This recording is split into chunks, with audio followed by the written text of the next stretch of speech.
观众朋友们大家好，欢迎来到今天的爱登堡时尚中国，我是主持人邓露。代表女性柔美主义的柔软华贵面料再次出现在内衣时尚风潮当中，主要有丝绸、软缎、薄纱以及柔软的棉布等材质，但其中当然也少不了蕾丝的点缀。蕾丝是足以牵动每个女人的那个梦幻精灵，它所赋予的浪漫纯情、妩媚性感，满足了女性对于美的全部幻想。接下来我们就一同来欣赏 T 台上由蕾丝所演绎的长盛不衰的魅惑之美吧。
Desapareció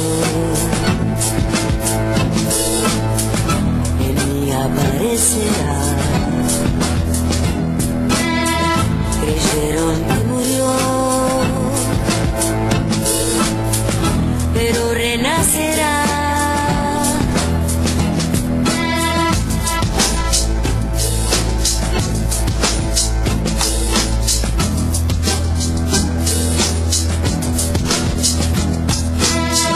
Llovió y un chico adivinó. Oímos una voz y desde un tango, rumor de pañuelo blanco.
was heaven.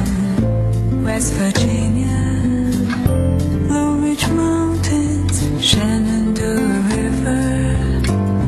Life is all there, older than the trees, younger than the mountains, growing like a breeze.